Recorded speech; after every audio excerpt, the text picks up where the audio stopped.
हदीस पाक में आता है, इमाम गजाली ने इसको लिखा और भी उलमा ने लिखा कि हजरत मूसा अलैहिस्सलाम के बाद जो पैगंबर बनाकर मबूस किए गए कौम बनी इसराइल में, उनका नाम है हजरत शामून अलैहिस्सलाम। क्या नाम है?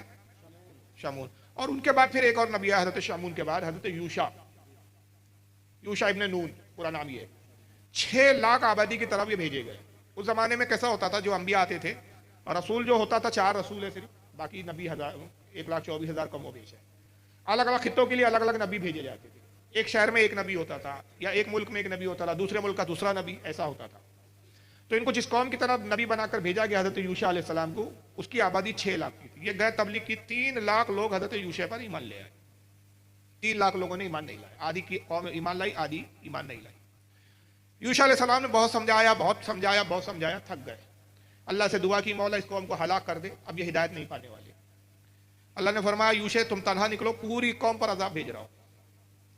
यूशा अलैहिस्सलाम बड़े हैरान हो गए, सजदे में गिरे, रोने लगे, मौला मैंने तो गुनाहगारों के लिए, नाफरमानों के लिए अजाब बुलाया है। इसमें तो 3 लाख हुआ है जो तुझ पर ईमान लाते हैं, तेरी इबादत करते हैं, मूसा की किताब तौरेत पढ़ते हैं, मूसा को रसूल जानते हैं, मुझे नबी समझते हैं। इन 3 लाख को क्यों हलाक फरमा रहे हैं? अल्लाह ने फरमाया, यूशा पूरी 6 लाख पर अजाब आएगा, पूरी कौम पे सिर्फ तू तना बचेगा। और पूरी कौम पे अजाब भेजने का सबब यह है कि ये मुझ पर ईमान तो लाते हैं, लेकिन मेरे दुश्मनों से दोस्तियां करते हैं, उनसे ताल्लुकात रखते हैं।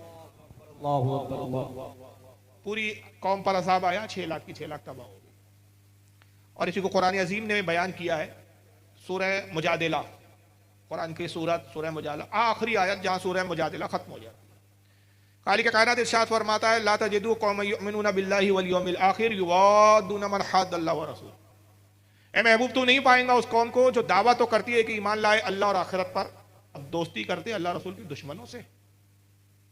अल्लाह फरमाता है कि मेरे महबूब, तू उस कौम को मुसलमान नहीं पाएगा, वो मोमिन नहीं होंगे, वो ईमान वाले नहीं होंगे कि सिर्फ दावा तो है, अल्लाह पे ईमान है, आखिरत पर ईमान है, रसूलों पर ईमान है, मगर करते क्या है? ईमान के दावे के साथ दोस्ती किससे करते हैं?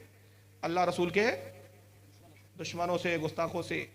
वो मोमिन नहीं होंगे। वलौ कानू आबाअहुम औ अबनाअहुम औ इख्वानहुम औ अशीरतहुम, वो दुश्मनाने अल्लाह रसूल अगरचे उनके बाप हो, उनके बेटे हो, उनके भाई हो, उनके कितने ही अजीज तरीन रिश्तेदार हो, अगर वो रिश्तेदारियों को निभाएंगे तो अल्लाह फरमाता है वो मोमिन नहीं होंगे।